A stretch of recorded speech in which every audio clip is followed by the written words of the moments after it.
Okay, start. Baik, Assalamualaikum warahmatullahi wabarakatuh dan salam sejahtera kepada semua yang menonton untuk FB Live pada malam ini. Borak anak muda yang akan kita kupas berkaitan dengan isu semasa berkait dengan NGO yang dikatakan dilarang untuk hantar bantuan dalam tempoh PKP ini. Saya bersama dengan 3 ahli panel yang akan mengupas isu ini. Terima kasih saya ucapkan ketiga-tiganya kerana dapat meluangkan masa. Yang pertamanya saudara Syazli Munir Muhammad Isnin, Timbalan Ketua Pemuda Amanah. Dan beliau juga merupakan bekas aktivis mahasiswa, aktif terlibat dalam gerakan massa dan biasa juga dengan NGO ni, betul? Ya, biasa. Dan sekarang bersama dengan jutaan rakyat Malaysia berkurung dalam rumah. Dan yang kedua, panel kita tidak asing lagi, saudara Adam Adli Abdul Halim. Ya.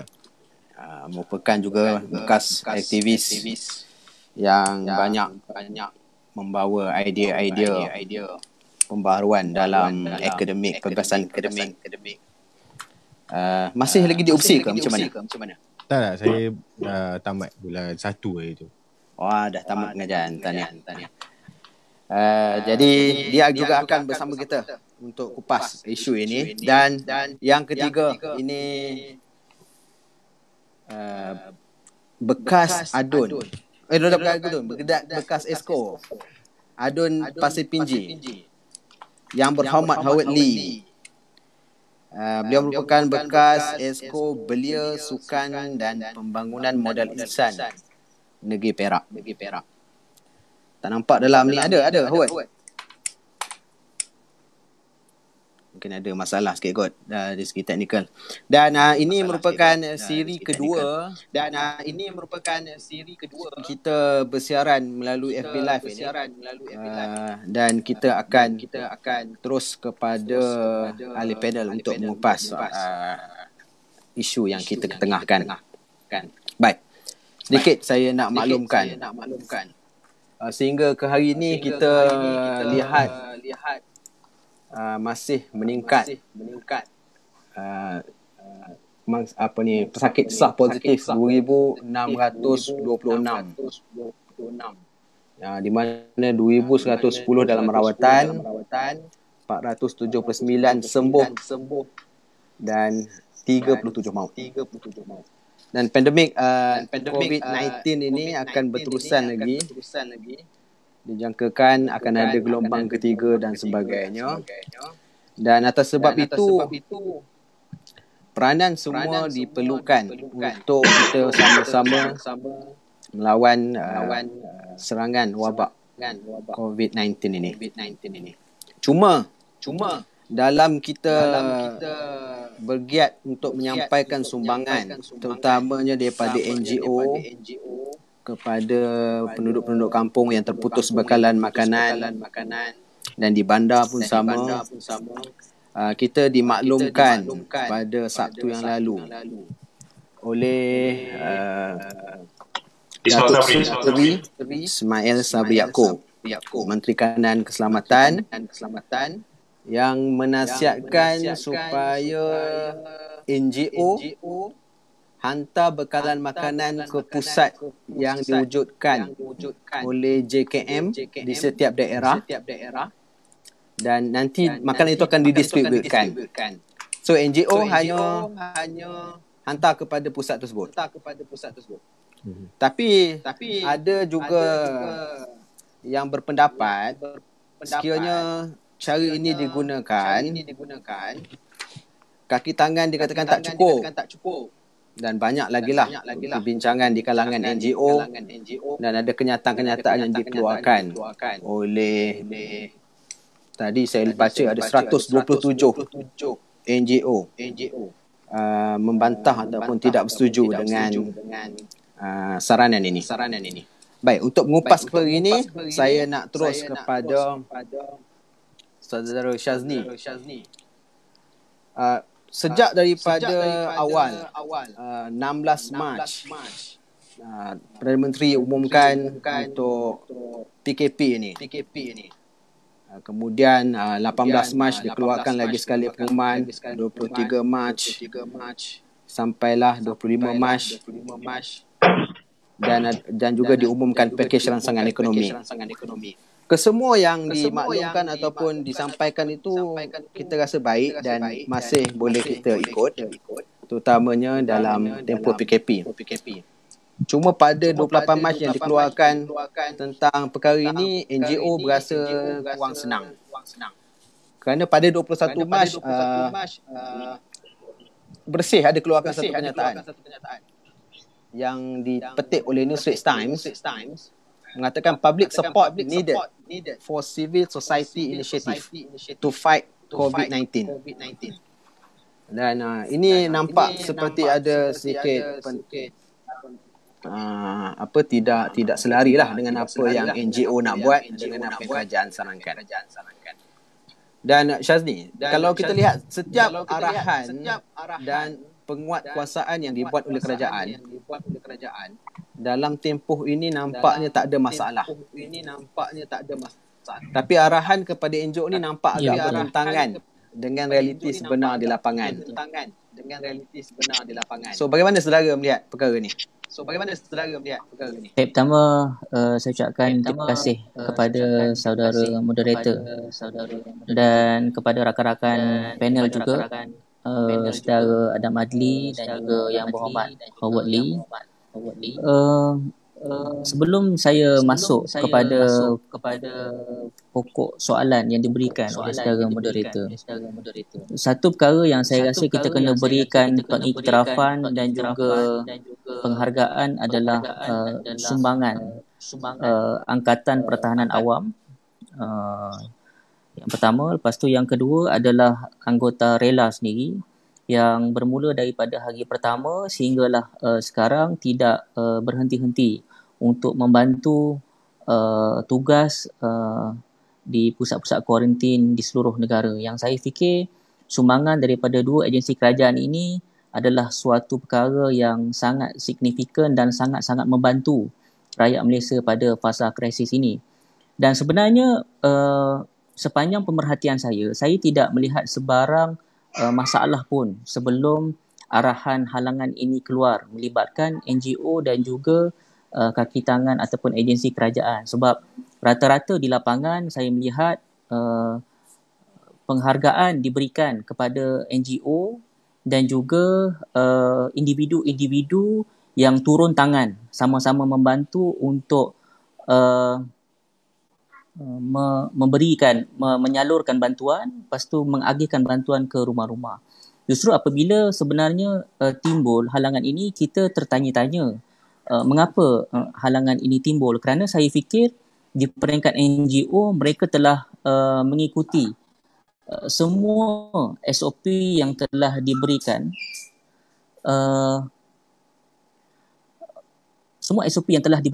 kepada mereka.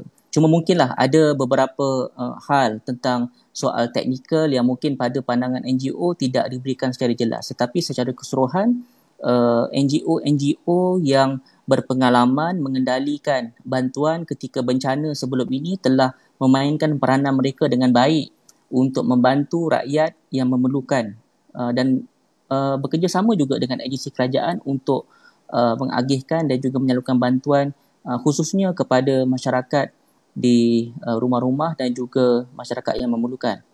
Justru sebenarnya apabila timbul masalah ini, saya fikir di peringkat kerajaan perlu berjumpa ataupun berbincang. Kalaupun tak sempat untuk berbincang, mungkin di peringkat Yang Berhormat Datuk Seri Ismail Sabri boleh mengambil inisiatif untuk sikit mengadakan pemerhatian umum tentang peranan-peranan NGO dan juga civil society dan juga individu-individu yang bekerja dalam bidang kemanusiaan ini, peranan yang mereka telah mainkan. Sebab sebenarnya kita tak nak dalam masa yang semua orang memerlukan tenaga semua pihak, terjadi perkara yang boleh melambatkan proses bantuan kepada masyarakat. Sebab tu saya rasa perkara yang pertama sekali di peringkat kerajaan perlu meneliti adakah keputusan itu adalah satu keputusan yang boleh mempercepatkan agihan bantuan ataupun melambatkan agihan bantuan kepada masyarakat yang memerlukan. Sebab kalau kita tengok sebagaimana yang telah diumumkan oleh kerajaan juga, bahawa bantuan kepada masyarakat, bantuan kewangan ataupun bantuan tunai kepada individu-individu yang ikut isi rumah juga bukan diperolehi awal April, tetapi kemungkinan besar dalam pertengahan April. Yang saya rasa itu juga merupakan satu perkara yang akan menjejaskan isi rumah ataupun individu bujang yang tidak mempunyai sumber pendapatan. Jadi selain daripada kita bergantung harap sepenuhnya kepada agensi kerajaan untuk memberikan bantuan, maka tidak salah sebenarnya untuk kita bekerjasama dengan NGO-NGO. Sebab kalau kita tengok mana-mana negara di dunia ini ketika fasa mereka melawan wabak, tak kira lah sama ada di Korea Selatan ataupun di China ataupun di mana-mana tempat, mereka benar-benar memanfaatkan tenaga NGO yang ada. Kalau rakan-rakan di luar sana boleh cek juga garis panduan yang telah diberikan oleh UNICEF untuk role ataupun peranan kepada NGO ini telah diberikan juga secara jelas. Kalau tidak salah saya ada 4 peranan yang telah diberikan oleh UNICEF kepada NGO di seluruh dunia untuk melawan wabak COVID ini. Yang pertama adalah untuk menyampaikan peralatan makmal untuk menguji virus dan juga bekalan perubatan. Kemudian yang kedua adalah untuk memasang tempat basuh tangan di kem-kem dan juga di penempatan sepanjang fasa COVID. Yang ketiga, melancarkan kempen kesedaran di seluruh dunia untuk melawan ataupun menangani ataupun mengelakkan wabak COVID ini. Dan yang keempat adalah mendirikan air bridge dan juga hub di seluruh Afrika, Asia dan Amerika Latin untuk memindahkan pekerja dan juga bekalan kemanusiaan disalurkan ke lokasi-lokasi yang diperlukan. Jadi setiap negara, setiap tempat di dunia ini memberikan peranan yang jelas kepada NGO untuk menyampaikan bantuan. Yang saya fikir itulah juga yang perlu di peringkat kerajaan manfaatkan, sebab 120 lebih kurang NGO yang berperanan dalam misi kemanusiaan ini bukanlah satu tenaga yang boleh diremehkan, tetapi itu adalah tenaga-tenaga yang boleh dimanfaatkan dengan kerjasama baik di peringkat kerajaan. Sebab tu saya berpandangan di peringkat masih belum terlambat sebenarnya di peringkat kerajaan untuk mereka melihat kembali keputusan ini dan memberikan ruang ataupun agihan tugas yang jelas dengan kerjasama NGO juga, supaya NGO yang ramai ini NGO yang banyak ini boleh menggerakkan anggota mereka yang ramai untuk agihan bantuan tersebut. Sebab satu perkara yang saya fikir kerajaan perlu ingat bahawa NGO ini kerja secara sukarela. Ini perkara yang saya fikir kerajaan kena teliti. NGO ini bekerja secara sukarela, bermakna mereka mengeluarkan duit poket mereka sendiri, mereka mengeluarkan duit simpanan mereka sendiri, tidak kira sama ada duit simpanan individu ataupun duit simpanan organisasi mereka untuk membantu rakan-rakan, jiran-jiran mereka di luar sana. Maka saya berpandangan effort ataupun usaha ini perlu diraihkan oleh kerajaan supaya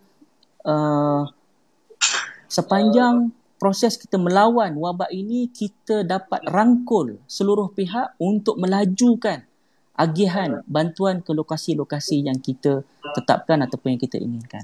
Itu respon saya untuk round yang pertama ini, Tuan Moderator. Okey, baik. Terima kasih. Boleh dengar? Hello? Boleh dengar?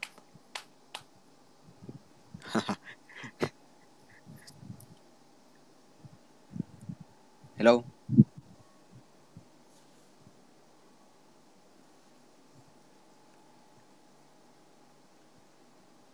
Hello? Okey. Saya tak pasti sama ada boleh dengar ke. Okey. Baik. Terima kasih kepada Saudara Syazni atas pencerahan berkenaan dengan perkara ini, dan juga nampak macam ada wujud keperluan untuk NGO ini meneruskan kerja mereka supaya penyelarasan dan juga bekalan itu sampai dan tak berlakulah tak cukup tenaga ataupun tak cukup kaki tangan. Sebelum tu saya nak pastikan boleh dengar ke Syazni?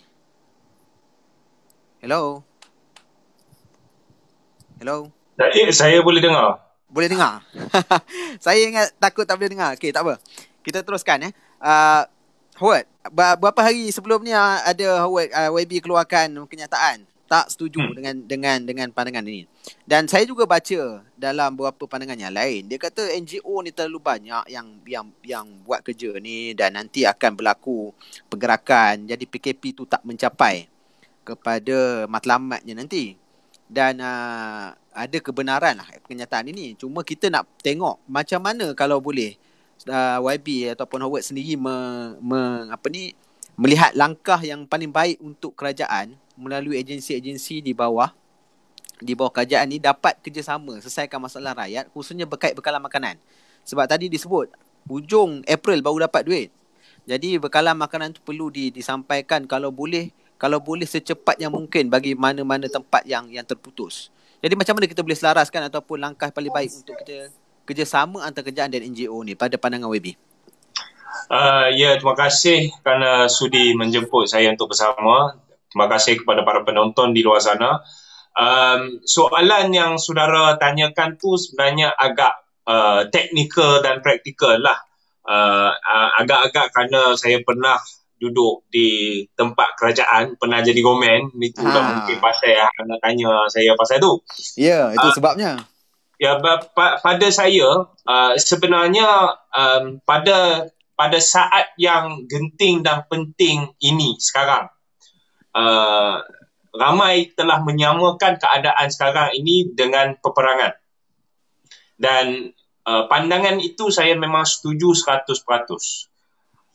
Tetapi cumanya keadaan yang kita ada di sekarang ni dia lebih getir dan lebih teruk daripada peperangan. Sebab dalam satu peperangan yang biasa, yang lazim, kita boleh nampak, kita boleh sentuh, kita tahu siapakah musuh kita. Kita tahu musuh kita dari mana.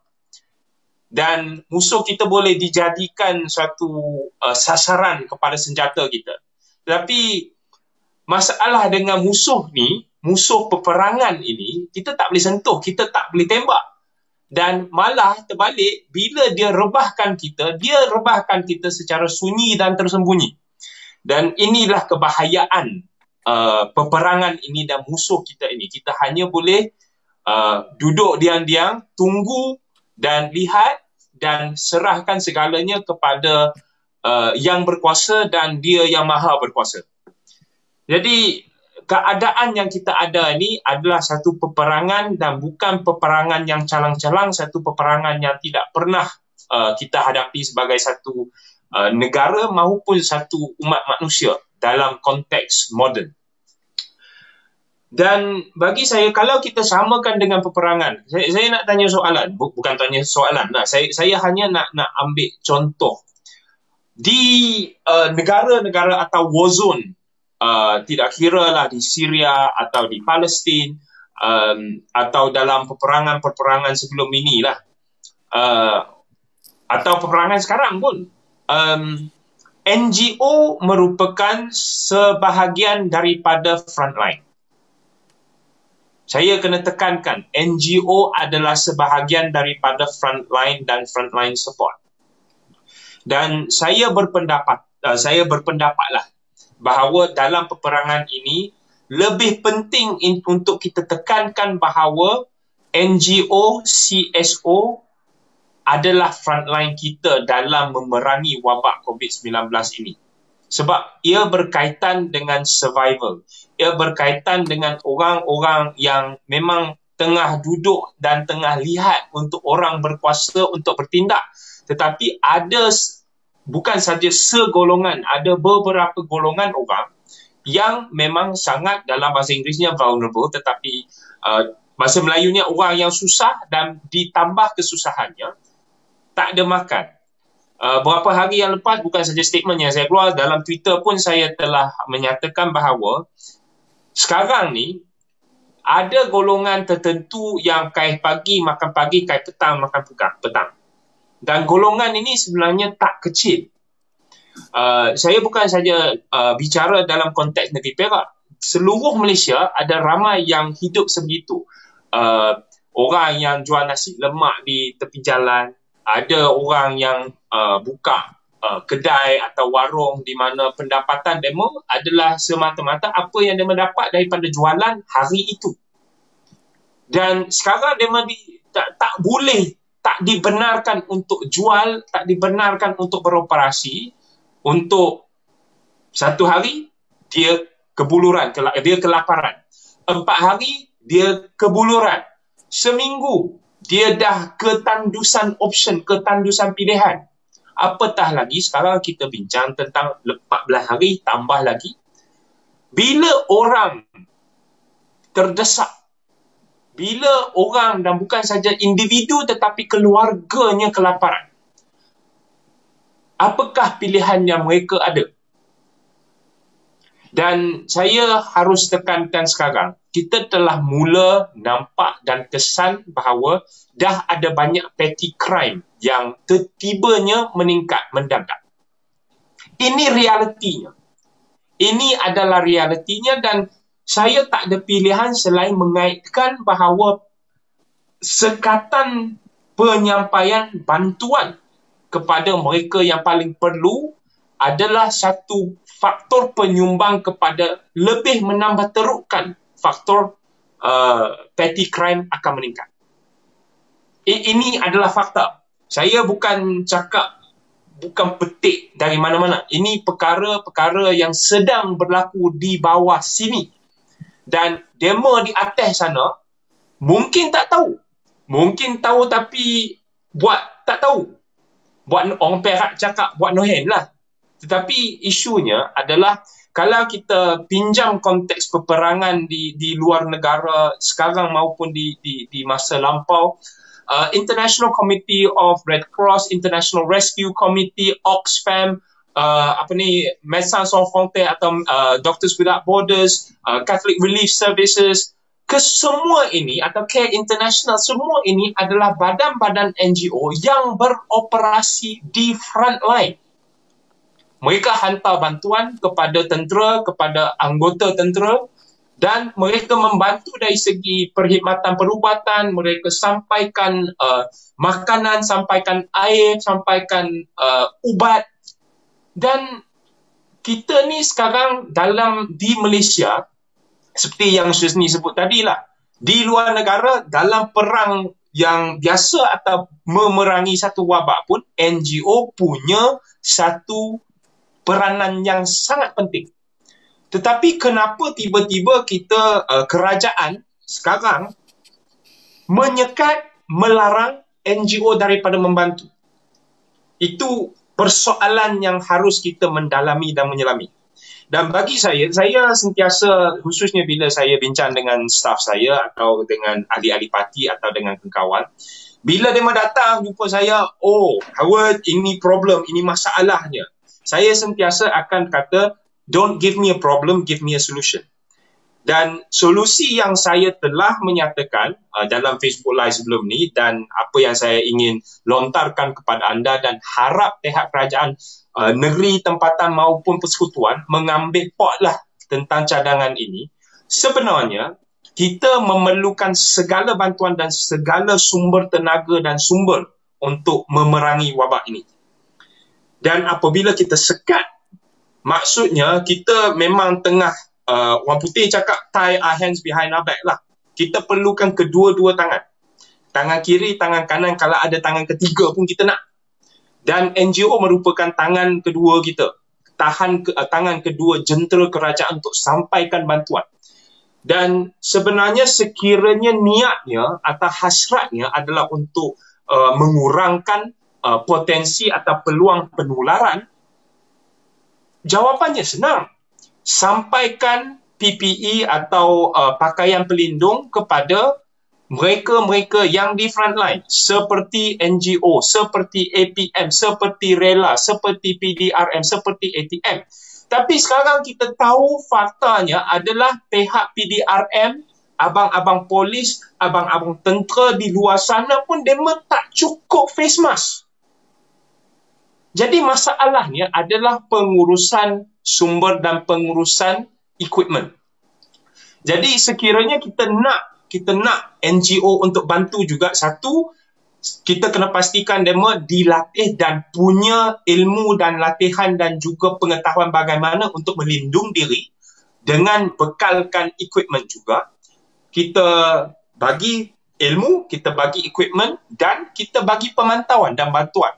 Dan apa yang saya telah cadangkan adalah sekiranya kita nak turunkan sekurang-kurangnya pegawai khas kepada wakil rakyat dan atau staf pusat khidmat dan pusat komuniti wakil rakyat masing-masing yang pegang senarai penerima atau penerima berpotensi yang atau memerlukan, bersama dengan MPKK, ketua kampung, SU MPKK, mereka boleh bersama-sama dengan NGO dan juga dengan pemantauan seorang atau dua anggota APM atau Rela atau ATM atau PDRM untuk sampaikan bantuan. Sekurang-kurangnya tenaga kerja iaitu penjawat awam atau APM dan Rela ini boleh diberikan masa untuk fokus kepada kerja hakiki mereka, iaitu untuk menjaga ketenteraman dan juga membantu menyaring dan juga menyekat gerakan-gerakan yang tidak perlu. Tetapi ini adalah gerakan yang perlu. Jadi bagi saya solusinya adalah kita kena gembling tenaga, libatkan NGO dengan pemantauan Rela, APM dan juga tentera dan juga PDRM dan menggunakan ekspertis, keupayaan dan juga pengetahuan lokal yang ada kepada NGO-NGO, dan kita sama-sama sampaikan bantuan kerana ramai memang perlu bantuan dan keperluan bantuan itu jauh lebih besar daripada tenaga kerja untuk sampaikan sekiranya kita sekat NGO. Dan poin yang last sekali adalah JKM, khususnya di negeri Perak lah. JKM telah diberi amanah dan tugasan untuk terima bantuan, letak kat satu tempat, lepas tu edar semula kepada APM, kepada Rela, dan lepas tu baru disampaikan balik ke kawasan. Ambil contoh hari ini. Saya dapat derma daripada beberapa orang sayur-sayuran dari Cameron Highlands. Lori turun, bagi kepada saya kerana demo nak bagi kat saya.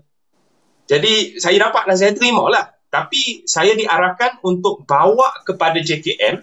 Lepas tu kena didaftar masuk kepada di pusat pengumpulan JKM. Lepas tu saya kena minta Rela di kawasan saya untuk datang ambil supaya dihantar balik kepada kawasan saya untuk diedarkan. Ini sebenarnya menambah kerja. Dan bila ada penambahan kerja, ada penambahan pergerakan. Bila ada penambahan pergerakan, ada tambahan risiko penularan. Sedangkan benda ni senang, kita boleh bawa, ambil derma, terus kepada pejabat khidmat saya, pusat khidmat saya, ajak Rela datang bersama dengan anggota pejabat saya, terus hantar. Itu sebenarnya boleh jalan, tetapi sekarang polisi yang telah ditetapkan oleh di atas sana, di Menara Gading atas sana, sebenarnya agak terpesong lah. Jadi dari segi agensi kita perlu kita kena gunakan pembaziran sumber dan juga prosedur-prosedur yang tak perlu, dan kita gembling tenaga dan fokus kepada the task in hand, iaitu penyampaian. NGO berupaya bersama dengan Rela, APM dan ATM, dan kita sebenarnya boleh streamline perkara ini dengan bantuan NGO. Okey, Saudara Howard sendiri memang dah apply benda ni? Dah. Dah memang hari ni. Hari Benda ni, ya. sampai pergi JKM, ambil balik, kita dah bazir 1 hari punya masa, sedangkan sebenarnya kita boleh kumpul terus edar. Tapi disebabkan kita kena melalui proses dan prosedur ini, yalah kita dah puang sehari lah. Yalah, okey, baik, tak apa. Maknanya sebenarnya NGO, pandangan Saudara Howard itu selarilah dengan Syazni. Yang NGO ni dia ada tempat yang dia tahu dekat mana nak hantar apa semua. Jadi perkara tu boleh lebih cepat berjalan berbanding nak di transitkan dulu di pusat JKM dan sebagainya. Okey, kita nak buka lagi dia punya pandangan. Sebab dalam kenyataan dikeluarkan oleh menteri, katanya ini adalah saranan daripada KKM, Kementerian Kesihatan. Supaya sekali lagi saya nak stresskan tu, dia kata ini adalah untuk betul-betul nak minimumkan betul-betul pergerakan awam dan juga social distance dengan orang supaya tak ada perhubungan ataupun tak ada pergerakan dan sebagainya. Cuma kita nak tengok di tempat-tempat lain lah. Kalau saudara Adam boleh kupas sikit, bagaimana sebenarnya kalau di tempat-tempat lain ataupun di negara-negara lain, sama ada negara jiran ke di tempat lain yang pernah mengalami krisis macam ni. Bukanlah maksudnya krisis macam ni COVID-19 ni mungkin unprecedented, tak pernah berlaku, tapi yang macam peperangan ke apa ke semua yang disebut oleh Howard tadi. Bagaimana pengalaman di beberapa negara lain dalam konteks PKP ini untuk NGO yang disebut sebagai juga frontliner bersama membantu menguangkan himpitan sumber makanan, terutama di kalangan orang-orang miskin dan yang terputus bekalan dan pendapatan. Baik. Silakan. Baik, terima kasih Saudara Hairudin, moderator, Saudara Syazni dan juga Saudara Howard yang untuk bersama hari ini. Okey, dia betul, kalau kita ikutkan sebenarnya COVID-19 ni unprecedented dalam zaman kita. Dalam zaman kita. Sebenarnya pandemik dah pernah berlaku. Paling dekat yang kita pernah alami adalah SARS dan juga MERS-CoV di Timur Tengah. Dan tapi sebelum tu kita ada banyak pengalaman lain, Spanish flu dan plague dan sebagainya. Itu bukan zaman kita lah. Jadi kita tak boleh nak kutip pengalaman tersebut. Cuma dalam konteks hari ini sebenarnya ada contoh. Kalau dalam konteks COVID tu sendiri, saya terus pergi kepada yang beberapa negara yang saya boleh bagi contoh. Yang pertama kita bagi contoh India. Bila saya periksa balik kenyataan-kenyataan yang dikeluarkan oleh kerajaan tempatan maupun kerajaan negeri di India, misalnya nampaknya mudah. Kerajaan memudah carakan bantuan-bantuan daripada NGO. Kena tahu banyak penduduk di sana tu memang terjejas kerana mereka ni kebanyakannya daily wages, kerja dari hari ke hari. Jadi apabila tak ada kerja, kais pagi makan pagi, kais petang makan petang. Bila tak ada kerja dalam hari tu memang susah nak dapat sumber makanan. Antara contoh yang pertubuhan yang hidupkan inisiatif-inisiatif memberi makanan kepada daily wages, especially antaranya Gunj, dia startkan satu inisiatif ni, dia panggil Rahat COVID-19. Dia sediakan yang panggil satu pack ni comprehensive family kit. Dalam tu ada makanan emergency dan juga dalam tu ada banyak essential product, sabun, antibacterial, juga mungkin beberapa orang panggil beberapa hand sanitizer, mask dan sebagainya yang perlu. Ini adalah juga disumbangkan oleh orang ramai. Okey, itu dah ada satu contoh. Kemudian Give India pun sama. Dia inisiatifkan satu inisiatif, dia panggil India Fights Corona. Dia raise fund dan kemudian dia beli barang-barang yang diperlukan oleh keluarga-keluarga yang memerlukan daily wages. Again, dia emphasize on daily wages. Dan ada 2-3 lagi, MCKS Fund for the Hungry, Akshaya Patra Foundation, Safa India, Uday Foundation. Apa respon daripada kerajaan? Saya ambil contoh governor daripada Karnataka, dia puji penglibatan aktif NGO yang terlibat dalam pemberian keperluan-keperluan kepada keluarga-keluarga yang tersisih, marginalised dan juga keluarga-keluarga yang terputus bekalan. Contohnya dia sendiri memuji Akshaya Patra Foundation sebagai sebuah pertubuhan yang telah pun terlibat aktif dan tak ada halangan. Dia tak sebut langsung pasal halangan NGO ni menyusahkan, NGO ni menyebabkan lebih banyak penularan wabak dan sebenarnya tak ada. Sebab bagi dia every hands on this issue, semua orang perlu bekerjasama. Sebab bukan hanya semata-mata wabak yang menanti penduduk, sebaliknya juga kebuluran, kelaparan, tak ada makanan dan sebagainya. Kemudian Zomato Feeding India, yang ini pun sama, dia punya kempen adalah Feed Daily Wages. Di daerah Faridabad, Haryana, India, Datuk Bandar ni keluarkan satu website khusus untuk senaraikan NGO tempatan yang dapat keluarkan bantuan-bantuan yang boleh penduduk ambil. Ini salah satu ni. Okey, itu India, mungkin sedikit jauh dan kita tahu konteksnya agak berlainan dan negaranya agak luas. Okey, bagaimana dengan Singapura, negara yang lebih relatifnya lagi kecil daripada kita, lebih berpusat daripada kita dan adalah negara yang antara yang awal kita pun dapat kes daripada Singapura dan China kan. Jadi apa yang dimulakan? Okey, yang paling awal kalau yang ada direkodkan oleh media adalah pada 15 Februari iaitu Menteri Pembangunan Keluarga dan Masyarakat Desmond Lee, dia aktivekan apa yang kita panggil sebagai Courage Fund. Okey, Courage Fund ni sejarahnya adalah ditubuhkan pada 2004 ketika SARS menular di Singapura. Apabila SARS menular di Singapura, mereka start buat crowdfunding daripada community untuk sumbang barang-barang yang diperlukan lah. Face mask, sanitizer dan sebagainya. Barang-barang yang diperlukan oleh frontliners, termasuklah petugas-petugas kesihatan, petugas-petugas awam dan juga NGO-NGO yang terlibat dalam membantu community. Kemudian dia juga buka community chest. Community chest ni pula, okey, di bawah community chest ni ada beberapa ratus pertubuhan yang berdaftar mana community chest ni bagi 3,000 Singapore dollar kepada setiap agensi dan pertubuhan yang berdaftar dengan community chest dan khusus untuk beli barang-barang perlindungan, sanitizer, hand mask, glove, makanan-makanan essentials untuk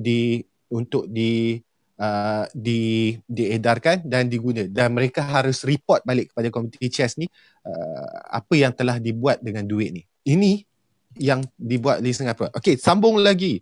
Okey, Presiden Singapura Halimah Yacob dia keluarkan kenyataan iaitu minta orang awam bantu hadapi situasi di mana ada ramai yang terputus bekalan, minta orang ramai bantu. Ini dalam keadaan dia punya movement control order dia tu dah longgar sedikit banding dengan kita.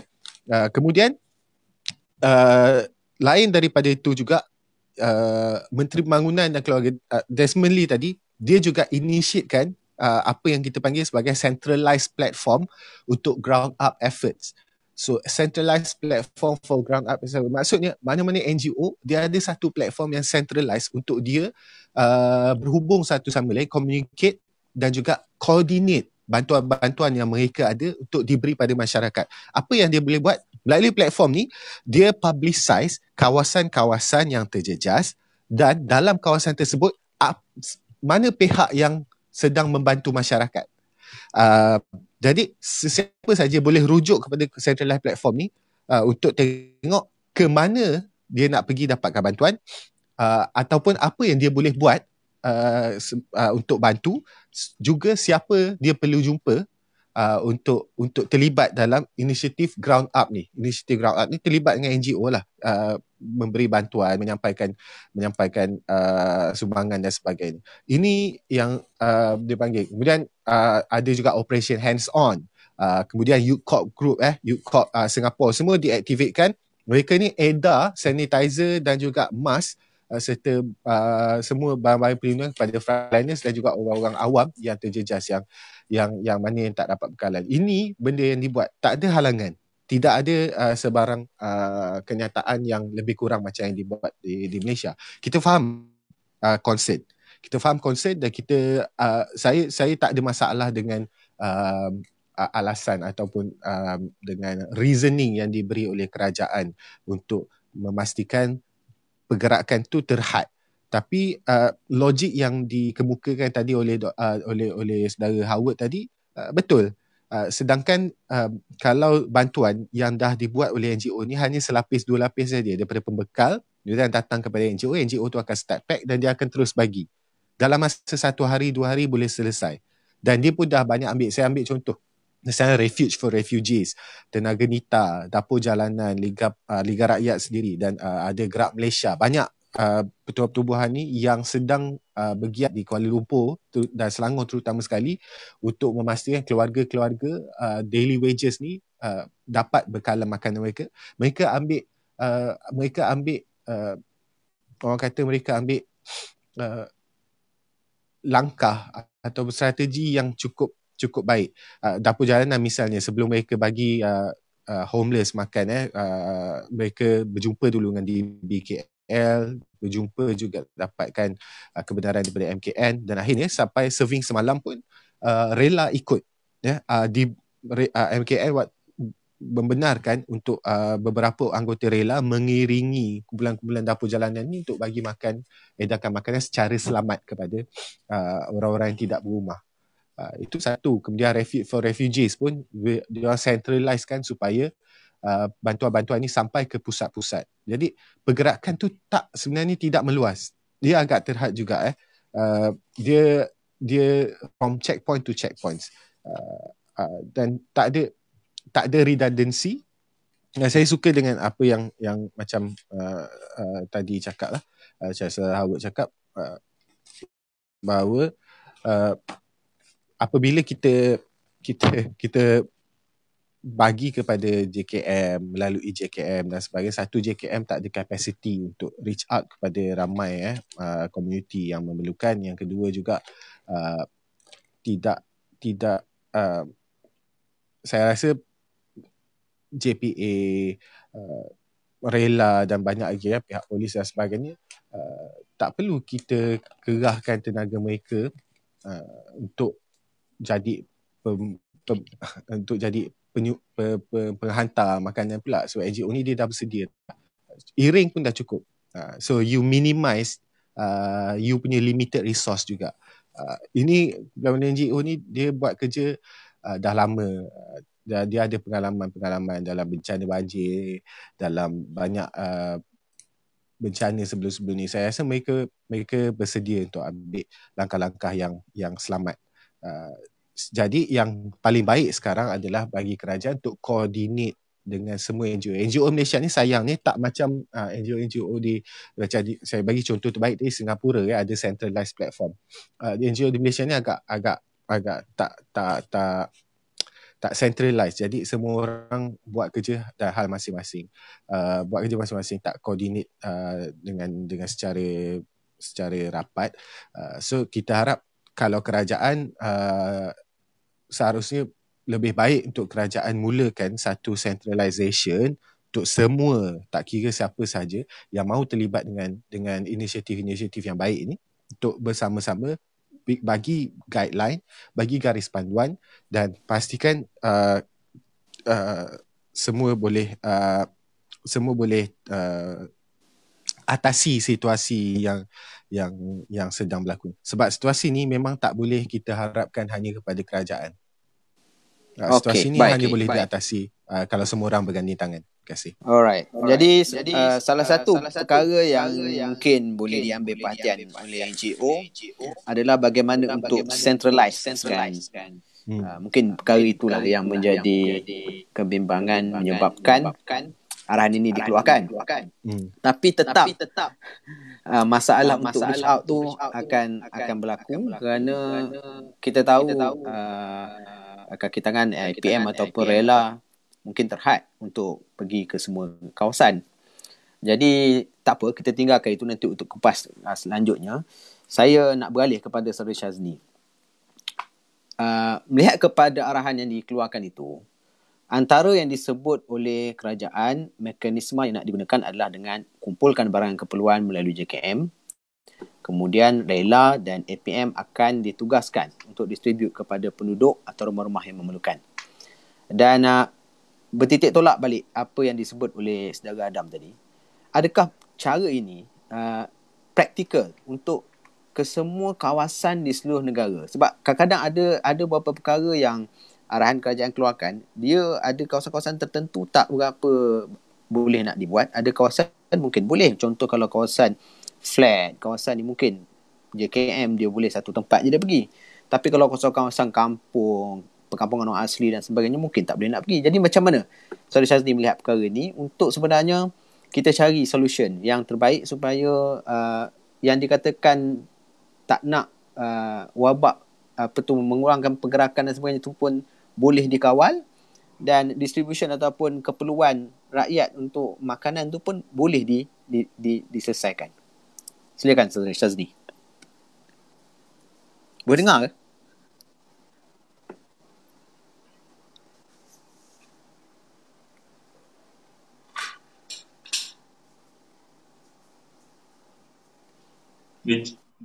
Hello. Testing. Hello, boleh? Dengar? Tak dengar? Baik,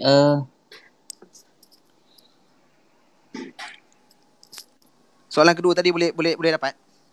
tadi dalam round pertama saya dah ulas sikit sebanyak tentang apa situasi yang sedang berlaku, dan hasil daripada kupasan daripada dua rakan panel tadi, kita tahu bahawa masalah yang dibangkitkan adalah tentang soal pengurusan. Jadi saya tidak fikir bahawa halangan ini satu perkara yang perlu ketika kita boleh mengurus permasalahan ataupun kita mengurus peranan masing-masing ini dengan baik. Dan saya sebenarnya mengharapkan suatu peranan yang lebih baik dimainkan oleh kerajaan dalam mengurus bantuan-bantuan yang diberikan oleh banyak NGO ataupun individu-individu yang mahu bersama untuk turun tangan bantu mengagihkan bantuan di tempat-tempat lain. Bukan secara drastik menghalang mereka untuk mengagihkan bantuan. Sebagaimana yang telah saya ulas dalam round yang pertama tadi, bahawa semua pihak ataupun semua negara, termasuklah di peringkat UNICEF dan lain-lain, telah memainkan dan telah meletakkan peranan untuk NGO berperanan sesuai dengan kapasiti yang mereka ada.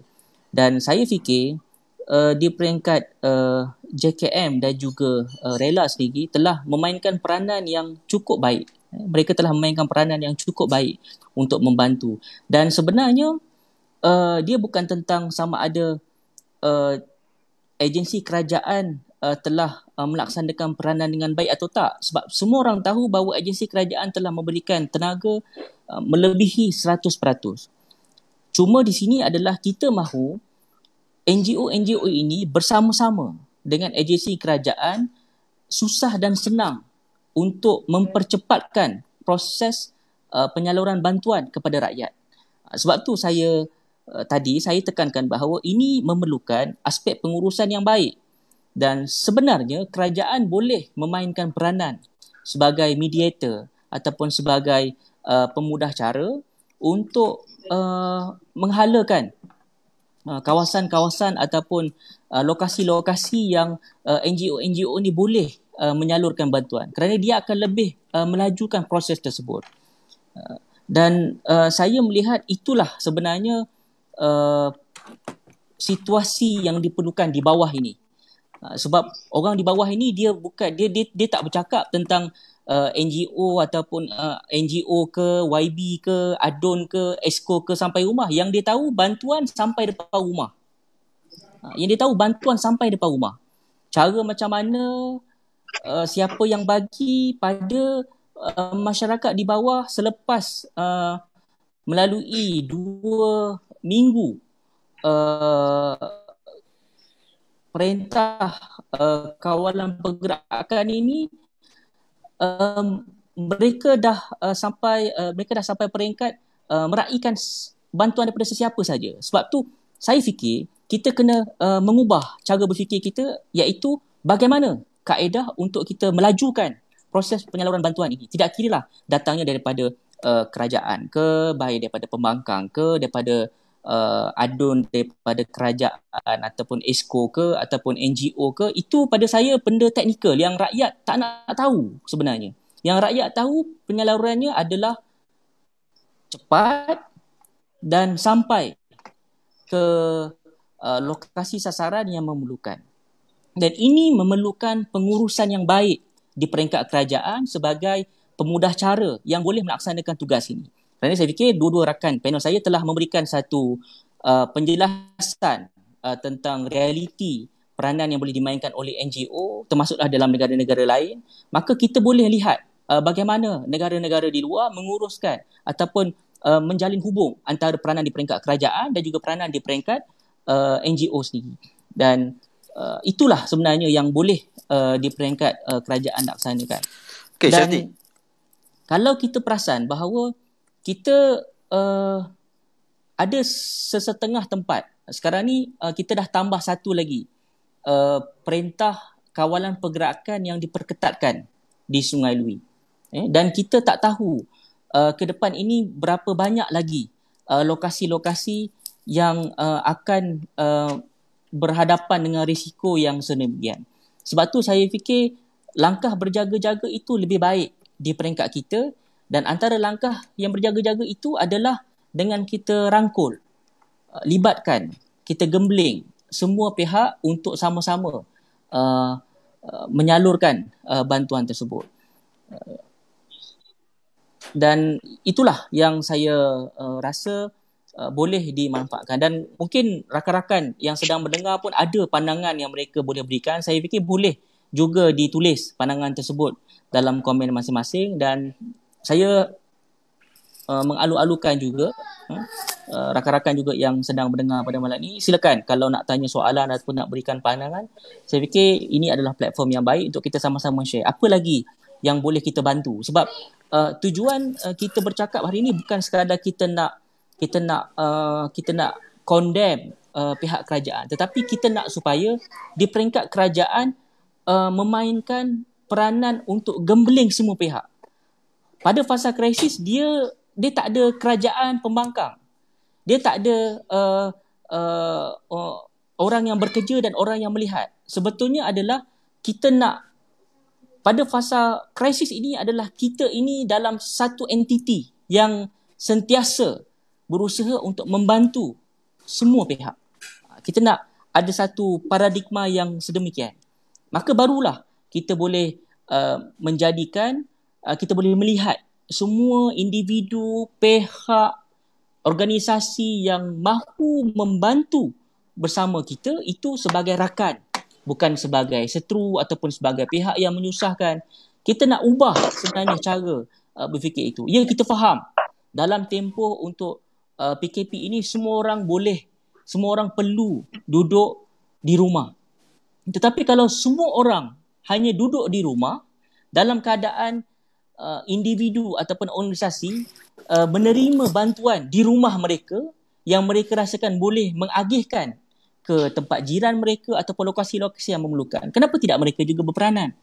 Jadi saya fikir itulah yang di peringkat kerajaan boleh fikirkan, iaitu masalahnya adalah soal pengurusan. Maka kita perlu mengurus supaya semua bantuan ini boleh capai sasaran secara cepat.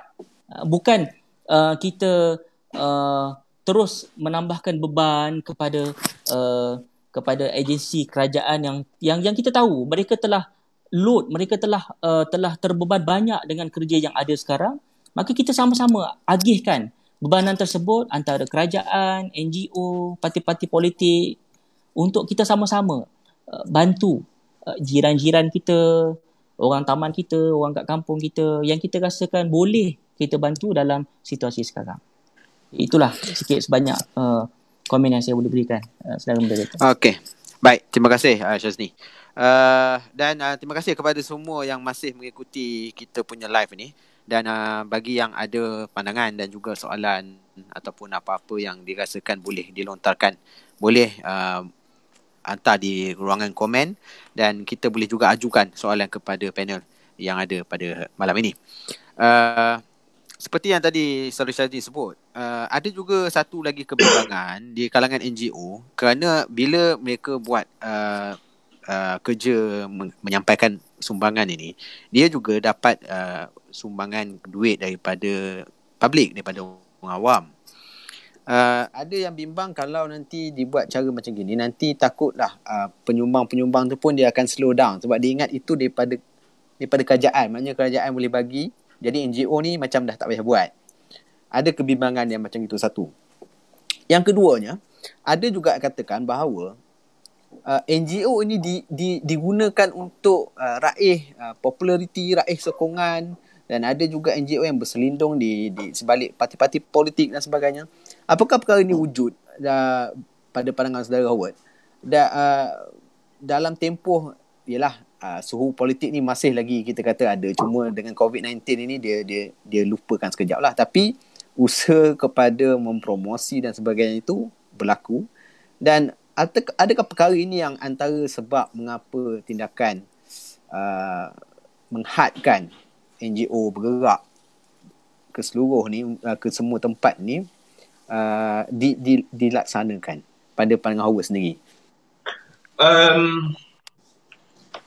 Memang dah ada penyumbang-penyumbang, penderma-penderma yang memanggil saya petang tadi saja, yang kata, Howard, sebelum ni saya ingat saya dah order sebenarnya RM10,000 nilainya, sardin lah, kacang kuning lah. Tapi setelah dengar cerita benda itu kena disampaikan ke JKM, lepas tu kita kena serah kepada JKM untuk agih. Terus dia macam cakap, Howard, tak payahlah. Itu ceritanya saja.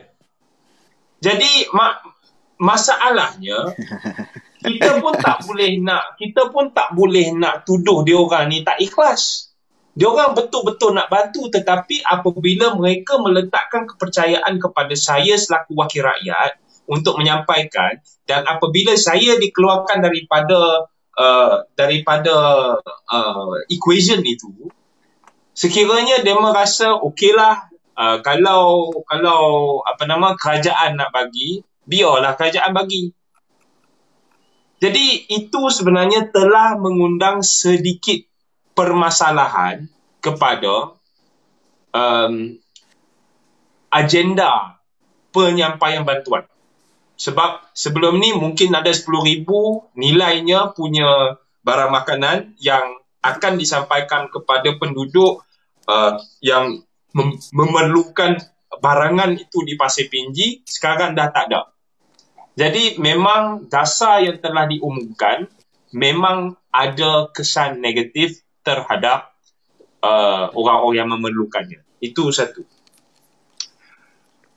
Soalan kedua berkaitan dengan sama ada orang nak gunakan peluang ini untuk meraih sokongan. Saya tak boleh kata tak ada. Memanglah kalau dalam 1,000 orang, sudah tentu ada seorang dua yang gila atau bodoh atau apa jua lah. Tetapi adakah kita nak menyekat penyampaian bantuan kepada orang yang memerlukannya, orang yang kaih pagi makan pagi, sekarang nak kaih apa pun tak tahu? Orang-orang macam ni, keperluan mereka tetap ada. Jadi disebabkan ada sepihak dua yang hendak menggunakan landasan ini untuk meraih sokongan, adakah kita nak pancung semula yang ikhlas, tulus, benar-benar nak sampaikan bantuan? Itu tak adil dan tak masuk akal. Jadi saya rasa sekiranya pihak kerajaan ke sesiapa nak gunakan alasan itu untuk menjustifikasikan dasar menyekat NGO untuk membantu, saya rasa itu adalah sesuatu yang saya tak boleh nak terima. Saya nak ambil contoh. kita kata NGO, ada sebuah NGO nama dia Harapan Baru. Dan dia telah wujud 20 tahun sebelum adanya wujudnya Pakatan Harapan. Dia telah berkhidmat menyampaikan makanan, dia bukan kotak makanan, dia macam nasi ekonomi lah. Dia nasi putih dengan 3 lauk. Dia dah buat benda ni dah 20 tahun. Dan dulunya suatu ketika dahulu, kemuncaknya dia mungkin sampaikan 250 kotak nasi kepada 250 individu di Pasir Pinji. Petang semalam, orang yang mengendalikan atau menerajui NGO ini, dia kata, Howard, sekarang macam mana? Kita tak boleh nak sampaikan makanan ini kepada mereka yang paling memerlukannya. Habis 100 lebih 200 orang yang kita bawa, yang kita hantar makanan hari-hari, demo macam mana? Sebelum demo mati sebab kena COVID, demo akan mati kebuluran. Macam mana saya nak jawab? Ya, saya bukan kerajaan. Dasar bukan saya yang buat. Tetapi orang tengah lapar ni. Siapa nak hantarkan sekira NGO itu disekat? NGO dihalang, dilarang untuk sampaikan bantuan kepada orang yang paling memerlukannya.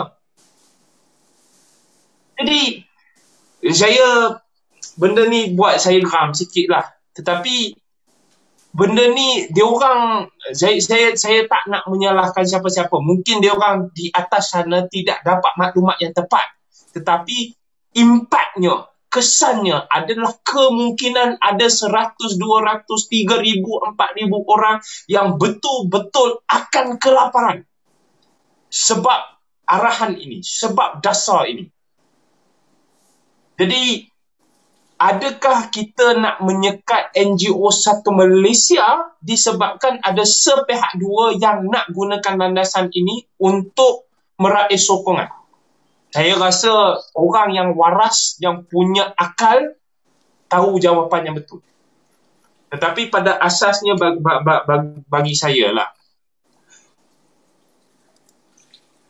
bila ada tuduhan ada NGO yang menyorok di sebalik, ada parti politik yang menyorok di bawah, di belakang tabir sebuah NGO tu, kalau mereka bantu, mereka sampaikan makanan, suka hati demo lah. Kerajaan pun buat juga. Parti yang menerajui kerajaan pun buat juga. Tapi isunya sekarang kita bicara tentang sampaikan bantuan. Jadi, itulah sebenarnya jawapan saya. Saya tak nak orang mati kebuluran dan kelaparan sebelum kena COVID. Dan orang yang betul-betul miskin, orang yang betul-betul sekarang tak cukup makan, tak ada pendapatan lagi, tak mampu nak masak, tak ada barang untuk memasak dan tak ada keupayaan kerana mereka OKU untuk masak ni, siapa akan bantu? Sebab mungkin kerajaan pun tak tahu mereka di luar sana. Itulah masalah tanpa NGO. Okey. Emosi ya. Sebab saya faham. Saya mohon maaf lah sebab benda ni Saudara Howard memang buat kerja di bawah. So nampaklah apa kekangan, keperluan yang diperlukan oleh rakyat. Jadi boleh saya tambah sikit? Ada golongan kecil, tetapi sekiranya kalau kita nampak dalam konteks kebangsaan, dalam konteks negara, ramai sangat yang dia kebetulan tidak ada dan tidak layak memasuki kerangka bantuan kebajikan. Dan golongan ini kalau katakan tak ramai pun ramai juga. Ada 50-60 yang kita tahu, yang kami tahu, wakil rakyat tahu. Yang memang dia ngam-ngam tak layak untuk dapat bantuan. Tetapi mereka betul-betul perlukan bantuan. Dan golongan inilah yang dibantu oleh Harapan Baru. Yang wujud 20 tahun sebelum adanya Pakatan Harapan. Jadi mungkin demo-demo di luar sana yang nak menuduh ada NGO ada parti politik di belakang sesetengah NGO tu, mungkin inilah salah satu contoh. Tetapi mereka bantu orang yang tak layak mendapat bantuan daripada JKM. Dan saya sebagai wakil rakyat pembangkang dulu, selepas jadi kerajaan, saya pun terus membantu NGO seperti ini sebab kita tak sempat nak tukar dasar kebajikan kebangsaan. Sekarang dah jadi pembangkang balik lah. Tetapi, yalah, sekarang bantuan yang saya sampaikan sebagai pembangkang dan sebagai kerajaan pun. Jadi, macam mana? Baik. Saya memahami perkara tersebut dari sudut untuk kita tengok golongan kecil yang di bawah yang memang betul-betul mengharapkan bantuan telur, beras, yang bukan nakkan apa pun, cuma nakkan ada macam yang disebut oleh Perdana Menteri, ada makanan di atas meja. Dan tempoh pun untuk dapat bantuan tu sampai hujung April tu agak lama lagi. Jadi NGO bersedia sebenarnya untuk bantu, cuma dalam kekangan yang ada oleh atas arahan ini mungkin akan ada beberapa perkara yang boleh dinilai semula lah. Jadi saya nak terus kepada Adam. Kalaulah sekiranya betul arahan ni dipatuhi sepenuhnya, NGO betul-betul patuh, dia tak buat lah, maksudnya tak pergi ke kampung semua, dia buat apa yang diminta oleh kerajaan, apakah saudara melihat ia menyelesaikan kebimbangan yang disebut kerajaan, iaitu kurangkan risiko penularan wabak?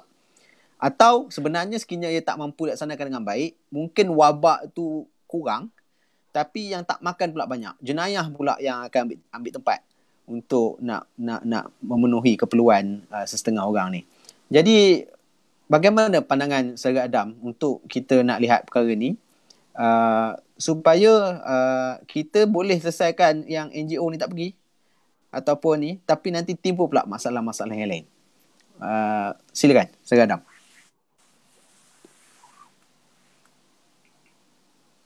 Ambil kira beberapa perkara lah. Yang pertama adalah target audience kita. Kalau NGO tu sendiri, dia kena identify grup mana yang dia betul-betul nak bantu. Saya bukan kata bukan nak kata kita tak boleh bantu semua orang. Dan keadaan macam ni adil untuk kita hadkan bantuan tu memang kepada kumpulan yang betul-betul terdesak saja, bukan kepada semua orang. Memang kalau kita nak tak maaf cakap lah kalau orang politik ni dalam kawasan dia ada 20,000 orang pengundi, 20,000 orang pengundi lah dia akan hantarkan bantuan. Itu tak sepatutnya berlaku lah. Bukan semua 20,000 tu akan ada masalah dengan makanan dan sebagainya. Kita betul-betul target. Contoh macam saya cakap lah, kumpulan-kumpulan NGO yang saya sebut tadi, dia betul-betul fokus. Dia bagi kepada golongan refugee, pelarian, pekerja asing yang bekerja daripada hari ke hari, migrant workers, betul-betul kepada golongan tidak berumah, yang ramai panggil sebagai gelandangan, homeless. Ini memang orang yang kalau tak ada orang bagi makan, mereka tak makan. Dalam keadaan mereka tak ada kerja dan tak ada pendapatan bergaji macam kebanyakan orang lain. Kemudian bagi juga kepada bantuan kepada frontline ni memerlukan. Kita ingat semua bantuan-bantuan yang sedang dibagi, sedang diedar oleh ramai pihak ni sebenarnya bermula awal lagi, bukan baru sekarang, bukan baru tiba-tiba 2-3 minggu ni, dalam 2-3 hari ni saja. Dia bermula, saya ingat daripada kempen di media sosial lagi, waktu Kita Jaga Kita jadi trending dan sebagainya. Dari situ dah ada kumpulan-kumpulan macam Caremonger yang mula identify akan ada kumpulan-kumpulan yang akan terjejas dengan teruk. Ini yang perlu dibantu. Kemudian contohnya ada NGO yang diasaskan di Taiwan, tapi di Malaysia ni dah lama bertapak juga, Zuci di Pulau Pinang. Dia bantu untuk shelterkan golongan homeless. Kemudian di Sungai Buloh dia sediakan 1,000 topeng face mask untuk pekerja-pekerja kesihatan. Semua tindakan ini dah dilakukan awal lagi. bukan baru sekarang. Bukanlah sebagai satu bentuk seorang buat, semua nak buat. Jadi kerana ada keperluan, semua orang menilai bahawa memang ada keperluan. Jadi kalau tiba-tiba bantuan-bantuan yang dah mula berlangsung ni tiba-tiba terhenti begitu saja, dia akan ramai terjejas. Saya percaya memang akan ada ramai terjejas dan kita akan mula timbulkan isu lain selain daripada isu penularan wabak. Kita juga akan mula berdepan dengan isu tadi pun dah disebut petty crime. Hari ni saya tengok pun dah ada 1-2 orang tularkan video nampak budak dah start curi barang kereta, bateri kereta dan sebagainya. Ini petty crime ni ada setengah tu memang dah kerja dia merompak je lah kan. Dia tak ada cuti dia. Ada setengah tu memang mungkin dia dah tak tahu nak buat apa lagi, dah tak ada jalan. Ingat dia ada satu laporan berita daripada Kuching ataupun Sabah yang saya baca, seorang bapa keluar berkeliaran cari sisa makanan untuk diberi pada anak-anak dia. Malam dia keluar seorang diri bawa balik sisa makanan untuk anak-anak dia. Sebab dia tak ada duit, dia tak ada kerja yang bergaji bulan, dia daily wages. Dan dia tak sampai, bantuan tak sampai kat dia.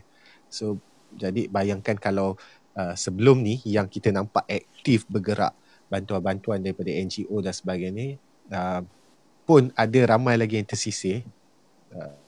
Kalau tiba-tiba bantuan ni tersekat dan kita hanya berharap kepada langkah macam yang disarankan oleh kerajaan, iaitu serahkan pada JKM dan dengan rela dan sebagai APM. Saya risau, bukan kita cakap mereka, tapi itu realiti. Kapasiti ni terhad. Rela ada berapa ratus ribu dan kebanyakan ni dah dikerahkan untuk bantu penguatkuasaan PKP, bantu di pusat-pusat hotspot dan sebagainya kan. Kita dah tahu mereka ni sendiri dah ada tugas sendiri. Begitu juga dengan ATM, polis dan sebagainya. Dan JKM sendiri bukannya ada kapasiti yang begitu besar. Jadi pasti akan terjejas. Ramai orang yang akan dapat yang akan tersekat daripada dapat makanan. Dia tak ada banyak isu. Isu ni adalah akan ada family yang tak dapat makanan.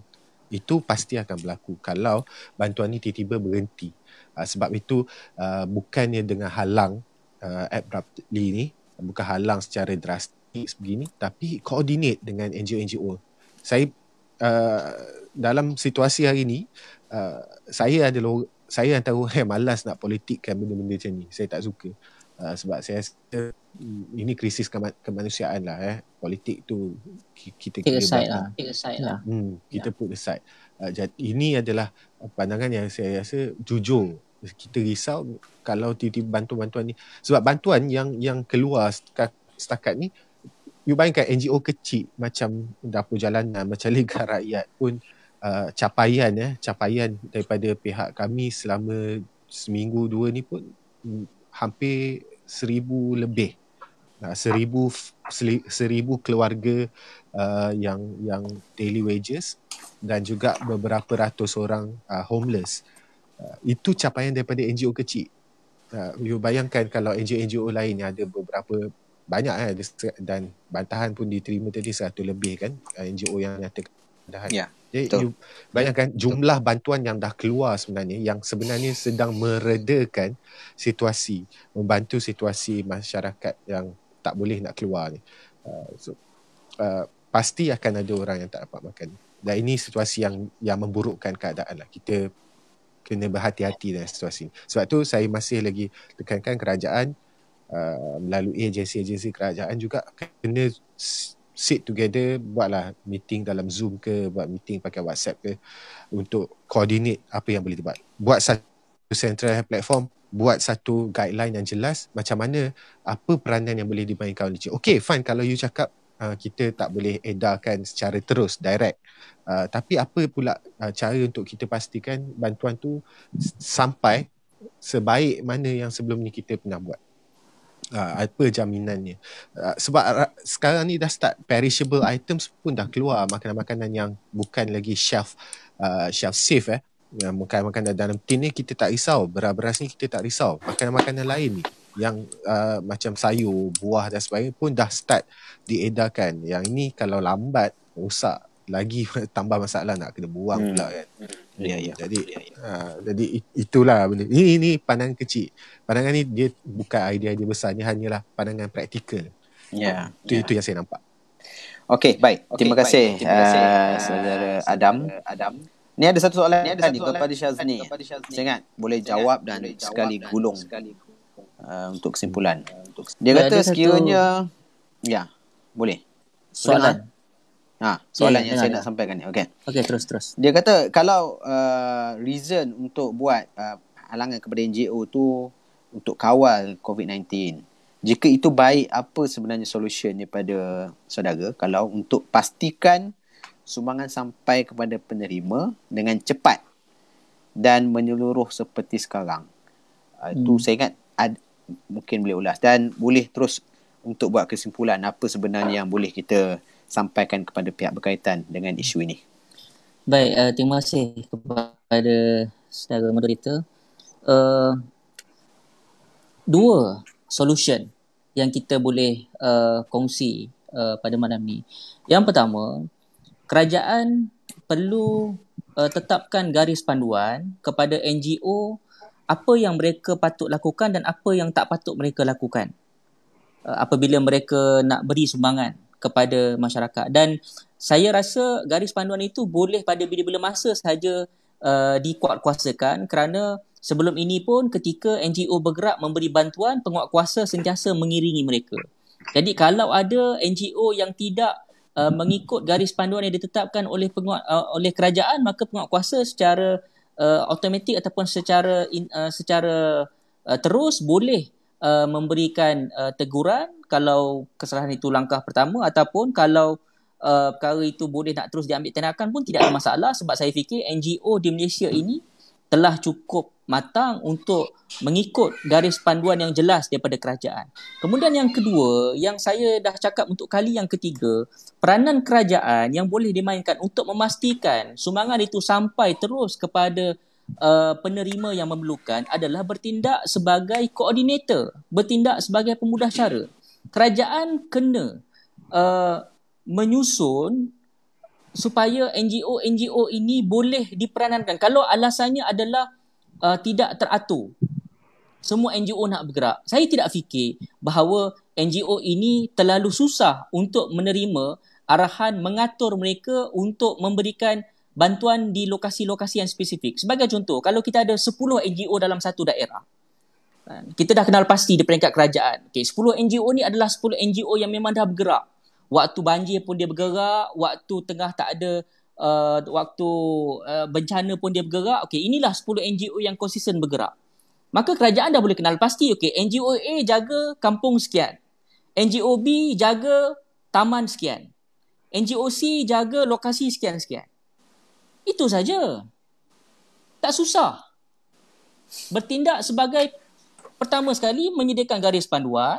Kemudian yang kedua, halakan sahaja NGO untuk membantu. Sebab saya tak fikir NGO yang ada ini terlalu susah untuk mengikut. Sebab sebelum ni pun suruh pakai mask, mereka pakai mask. Suruh pakai glove, mereka pakai glove. Bahkan mereka bukan sekadar pakai kelengkapan tersebut, mereka bagi lagi mask dan glove itu kepada anggota-anggota yang bertindak sebagai frontliner sebelum ni.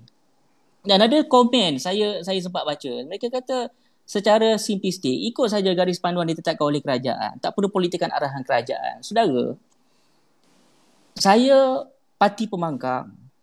Kalau saya nak politikkan arahan ini, boleh saja kita ambil jalan untuk biarkan saja. Biarkan saja arahan ini buka kuasa, maka akan adalah nanti rumah-rumah yang tak ada makanan. Akan adalah nanti rumah-rumah yang tidak sampai bantuan. Dan waktu itu semua orang akan marah pada kerajaan. Boleh saja kita nak ambil tindakan, tapi kita tak nak perkara itu berlaku. Sebab kita tahu realiti di bawah ini tak sama macam mana realiti mereka yang buat keputusan di atas. Orang di bawah nak makan. Orang ada yang di bawah, anak-anak tak ada susu, tak ada pampers. Siapa nak bagi pada mereka? Jadi kita tak mempolitikkan pun isu ini. Kita cuma minta supaya kerajaan libatkan civil society, NGO untuk sama-sama kita keluar daripada krisis ini. Dan again, kalau memang kita nak main politik, secara terus terang kita boleh biar saja. Sebab kita tahu sebelum ini pun bila dah dalam 3-4 hari arahan ini berkuat kuasa, kita tahu beberapa rumah yang tak sampai bantuan. Kalau kita nak main politik, kita boleh biar benda ni berlarutan, akan adalah satu kampung yang tak sampai bantuan, akan adalah taman yang tak sampai bantuan. Okay, sebagai pertimbangkan, kita terus smash kerajaan. Tapi kita tak nak. Kita tak nak menjadi pembangkang yang tidak konstruktif. Hari ini kita nak semua pihak berganding bahu untuk bantu negara ini keluar daripada krisis. Itu yang sebenarnya mesej yang kita nak sampaikan. Jadi saya fikir dah terjawab kot saudara moderator apa yang saya boleh sampaikan. Betul. Ya. Maknanya ini bukan isu politik. Ini adalah isu bagaimana kita nak selesaikan masalah supaya tak timbul masalah yang lain. Jadi kalau begitu, saya nak hala kepada Howard. Kalau sekiranya kita dapat cari solution yang terbaik lah untuk kita selaraskan antara NGO dan juga kerajaan boleh bergerak bersama, apa pesanan dan juga mesej yang ingin disampaikan oleh Howard kepada pihak yang berkenaan? Secara kesimpulannya lah, saya nak petik satu ayat dari JFK, mantan atau bekas Presiden US suatu ketika dahulu. Man in his mortal hands holds the ability to eradicate all of human poverty and all of humankind. Dalam genggaman tangan manusia yang fana ini, punya keupayaan untuk memusnahkan kemiskinan keseluruhan manusia dan juga memusnahkan keseluruhan manusia. Kita punya teknologi pada hari ini canggih. Macam hang ada kat mana, aku kat sini, kat Ipoh, kat Meru, Syesni ada kat tempat lain, Adam ada kat tempat lain, tapi kita boleh berbicara untuk menyampaikan perbicaraan kita kepada beribu-ribu lah, dengan potensi disampaikan ke berjuta-juta orang dari sini ke Malaysia, ke UK, ke US pada waktu yang sama. Dan keupayaan itu sebenarnya membenarkan komunikasi yang baik dilakukan di antara individu-individu atau pihak-pihak yang berkepentingan dan juga berkeupayaan untuk menjalankan tugas yang diperlukan oleh masyarakat setempat. Bagi saya, dari sudut pandangan government lah, saya rasa exco dan mungkin menteri atau exco lah kalau kita lihat di peringkat negeri, exco berkenaan harus dan perlu dan tidak berlaku, tetapi kalau saya masih berada di jawatan yang saya ada di sebelum ini, saya akan mencadangkan di peringkat MMK untuk mewujudkan jawatan kuasa bertindak kecemasan di setiap DUN, di mana ia akan melibatkan pertemuan dan perbincangan tidak lebih daripada setengah jam setiap hari, di mana kita akan map out keperluan masalah dan juga individu-individu dan keluarga-keluarga yang betul-betul memerlukan sampai ke peringkat kampung, sampai ke peringkat taman. Dan maklumat ini sekiranya disampaikan, ambil contohlah sekarang ada bilik gerakan di peringkat negeri, ada bilik gerakan di peringkat semua pejabat daerah. Tetapi maklumat yang mereka menerima tu adalah daripada panggilan dari sini, panggilan daripada sana. Tetapi sekiranya ada satu layer di setiap DUN, ambil contoh, ada satu jawatan kuasa dan ada sekumpulan orang yang dia tengah jalan, dia bukan duduk di bilik gerakan, walaupun bilik gerakan itu perlu, tetapi ada orang di bawah di peringkat DUN yang buat kerja penyelarasan dan juga penyampaian. Sebab NGO dan juga ahli parlimen dan juga DUN, bila kami keluar untuk sampaikan bantuan, pada waktu yang sama kita adalah juga feedback mechanism untuk dapat maklumat. Dan sekarang ni, apabila benda ni tak ada, lapisan komunikasi dan lapisan penyampaian dan penerimaan maklumat itu tak ada, maksudnya yang buat keputusan yang sepatutnya mengagihkan sumber bantuan itu, dia hanya buat apa yang dia tahu, tetapi dia tak ada maklumat untuk tahu lebih. Jadi sebagai kerajaan, saya akan, sekiranya saya masih kerajaan, saya akan wujudkan lapisan itu. Dan sekurang-kurangnya saya tak tahulah di kawasan-kawasan adun yang menyokong kerajaan, mungkin mereka ada. Tetapi kami di sini memang tak ada. Tak ada kuasa untuk memanggil, tak ada kuasa untuk mewujudkan, tetapi kami masih cuba sedaya upaya untuk buatlah. Tetapi maklumat yang disampaikan dari atas ke bawah atau dari atas ke pertengahan nanti tak ada. Pertanyaan di bawah ke peringkat saya banyak, tetapi dia tak ada penyambungan, kesinambungan maklumat itu tak ada. Itu dari segi maklumat dan struktur. Tapi dari segi makro, saya rasa kerajaan dan juga MKN perlu pertimbangkan sewajarnya untuk pertimbangkan kembalilah larangan NGO, MPKK, anggota pejabat ADUN untuk membantu. Cadangan yang saya bagi pada soalan pertama iaitu anggota pejabat ADUN atau MPKK bersama dengan mungkin sekiranya ada NGO setempat yang dah buat kerja lama itu untuk menyampaikan bantuan, mereka harus dilibatkan dalam proses penghantaran dan pengenalpastian orang-orang yang memerlukan bantuan itu, supaya kita ada satu systematic structure yang boleh centralisekan bantuan di peringkat pertengahan dan bukan atas, di pertengahan. Jadi pada pandangan saya, kita perlu perkasakan lapisan kepimpinan pertengahan, iaitu di peringkat DUN dan peringkat parlimen. Sekarang kita tak ada benda tu, dan saya harap mungkin benda ni agak teknikal dan agak akademik dan agak gomen lah, tetapi itu yang sebenarnya kita tak ada sekarang. Jadi saya sarankan supaya saranan saya ada orang ambil pot dan ambillah nasihat ini free, percuma. Saya tak nak jawatan, saya tak nak ganjaran, tak nak gaji tambahan ke apa. Ini free punya saranan, tolonglah orang bawahan memerlukannya. Okey, baik. Terima kasih Howard atas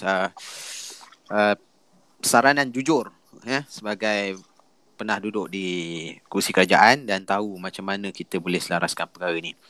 Saudara Adam, sebagai yang terlibat aktif dalam civil society, saya yakin NGO juga dia dilema juga nak ikut arahan kerajaan, tapi pada masa yang sama melihat ada di bawah yang memerlukan.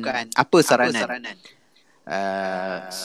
saudara Adam untuk NGO supaya mereka ni tak putus asa untuk bagi bantuan, tapi bagaimana dari sudut civil society ataupun NGO ni sendiri?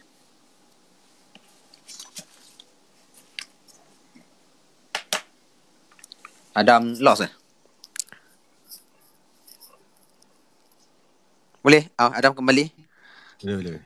Nak saya ulang ke? Saranan saya. Ya, maksudnya dari sudut NGO sendiri. Mereka sudah pastinya dilema. Nak ikut arahan kerajaan ataupun tengok di bawah yang memerlukan, yang nak cepat makanan sampai. Jadi apa saranan kepada NGO supaya mereka boleh capai win-win situation lah? Win-win situation ni adalah, saya bagi contoh lah. Saya bagi contoh situasi je. Kalau dalam, misalnya kami di Liga Rakyat sebelum ni, apabila kita initiate, kita kickstart program inisiatif untuk hantar bantuan kepada waktu tu kepada homeless, refugee dan juga daily wages. Tiga golongan ni je fokus. Soalan pertama yang kami timbulkan adalah, dah dapat kebenaran authority atau belum? Sebab kita tak nak timbul masalah. Kita boleh buat, sebab ini budak-budak ni semua kaki demo, bekas-bekas lawan kerajaan.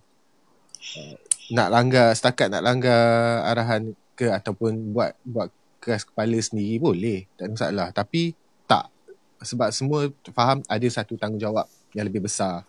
Kita bukan nak menangkan diri kita bukan nak naikkan nama kita atau sebagainya. Kita betul-betul nak salurkan bantuan. Sebab tu bila ada kumpulan-kumpulan lain, contohnya beberapa kumpulan yang connect, yang berhubung pun, soalan yang selalu kami akan timbul adalah nak nama atau nak kredit ataupun nak betul-betul nak bagi makan orang. Kalau nak bagi makan orang, kena tolerate, kena consider semua option yang ada. Macam saya cakap dia, kalau ikut sikap masing-masing, memang bila keluar arahan daripada kerajaan, jangan buat dah apa semua, NGO dihalang untuk bagi bantuan secara terus, pasti ramai yang akan cakap langgar je. Tapi sekarang ni kita tak nak timbulkan isu-isu semikian. Kita nak pastikan masalah ni dapat diselesaikan bersama. Hulur tangan, bincang, re-strategize apa yang kita boleh buat bersama-sama.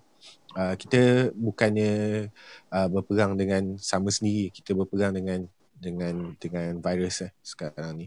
Dan lastly, saya rasa yang paling utama adalah, selain daripada NGO dan selain daripada agensi kerajaan, yang ni mungkin kita jarang war-warkan, iaitu mungkin kita boleh start dengan diri kita lah, bantu jiran kita sendiri pun tak apa. Kadang tak perlu tunggu NGO. Mungkin kita ada akses kepada makanan yang lebih. Mungkin kita berpeluang untuk beli makanan di pasar raya. Itu pun dah cukup. Mungkin kita boleh bagi sumbang sikit kat jiran yang kita tahu. Kalau semua orang boleh buat ini, kalau NGO tak buat kerja pun, saya rasa ramai lagi yang masih akan tetap terbela. Dalam situasi hari ni, jangan bergaduh lah. Dalam situasi hari ni, yang paling penting adalah solidariti sesama manusia. Setia kawan dalam berhadapan dengan krisis yang saya masih lagi teruskan dengan saranan, iaitu saya harap kerajaan boleh re-strategize, boleh berhubung, boleh berbincang dengan NGO-NGO yang terlibat. Banyak, bukan yang pro kerajaan atau pro pembangkang saja. Ni banyak NGO yang tak ada kena dengan politik. Ini NGO ni yang di kampung-kampung buat kerja banyak. Kita nak supaya kerajaan dapat, kalau tak sempat nak berhubung dengan semua orang, tak apa, analisa keadaan dan keluarkan garis panduan yang jelas supaya semua orang boleh ikut. Iaitu yang paling baik lah dalam keadaan sekarang, supaya tak timbul masalah. Sebab hanya halang NGO bagi bantuan tu dah jadi macam arahan yang tak kena tempat juga. Sebab Food Panda semua beroperasi macam biasa. So sama je macam food delivery yang lain NGO ni sebenarnya, tinggal tak payah bayar, itu sahaja. Baik.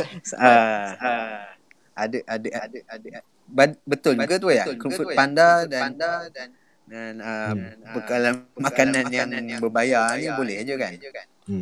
Okey, cuma mungkin saya dapat simpulkan bahawa koordinasi itu perlu dilakukan segera untuk memastikan matlamat untuk kita bagi makan pada orang yang memerlukan, dan juga menjaga pergerakan itu ataupun wabak ini juga perlu diberi perhatian.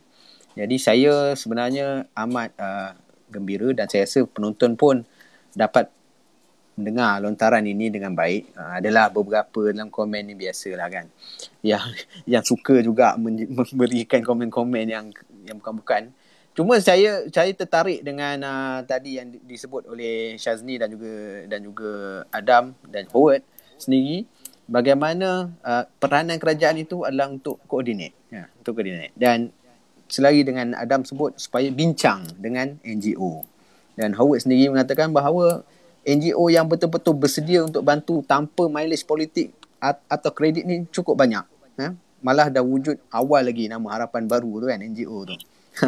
Jadi semua ini perlu dirangkul dan perlu dipertimbangkan dan dilihat, diteliti supaya dalam tempoh yang ke depan ni mungkin gelombang ketiga, keempat nanti akan lebih perit dan lebih memerlukan kerjasama daripada semua.